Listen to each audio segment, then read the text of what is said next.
চোখ মোবারক গরম করে কারো দিকে তাকান নাই। রহমতের নবীর এতটাই পাওয়ার আল্লাহ দান করেছেন যে অল্প টাইমে মক্কার চরিত্রহীন মানুষ চরিত্রবান হয়ে গেল, এমন দামি হয়ে গেল। এদের এক একজন নবী বলেন আসহাবী কান নুজুম, আমার এক একজন সাহাবী আকাশের এক একটা নক্ষত্রের সমতুল্য। দুনিয়ার অনেক মানুষেরা আকাশের নক্ষত্র দেখে দেখে তার পথ নির্ণয় করে সঠিক পথ খুঁজে পায়, তারপরে চলে। ও দুনিয়ার মুমিন, আমার এক একজন সাহাবী আকাশের এক একটা নক্ষত্রের মতো। তোমরা এক একজন সাহাবীকে অনুসরণ করে জান্নাতের সঠিক পথ অবলম্বন করে চলো। রহমতের নবী আসলেন, মক্কার মানুষগুলো কন্যা সন্তানদের পছন্দ করে না। কতটাই নষ্ট মানুষ বর্তমান দুনিয়াতে।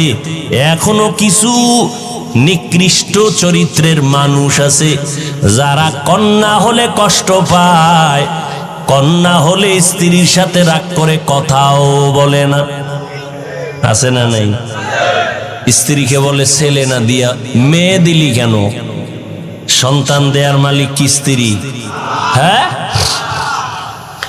বরং স্ত্রীকে পুরস্কার দেওয়া দরকার। তোমার আমানত স্ত্রী রক্ষা করেছেন। আমানত, রাত নাই দিন নাই কত কষ্ট। তোমার সন্তান মায়ের গর্ভে রেখে মা ঠিক মতো খানাও খেতে পারে নাই, ঘুমাইতেও পারে নাই। কি যে কষ্ট মায়ের জিন্দেগি, কত প্রসব বেদনার কষ্ট আম্মা জানের। আমার আম্মা জানের কণ্ঠের আওয়াজ ঘরের ভেতর থেকে আওয়াজ দিলে সামনের দরওয়াজায় যায় না।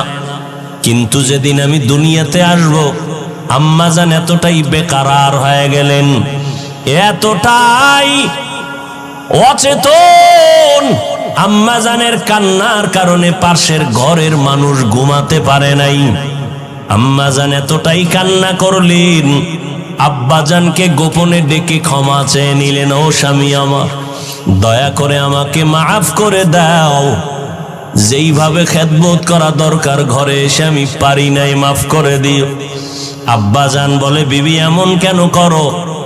বলে, আমার উপরে মনে হয় 7 আসমান চেপে পড়ছে, আমি বাঁচবো না, মরে যাব। এতটাই কষ্ট করেছেন মা, কপাল পোড়া মানুষ। ওই মায়ের কি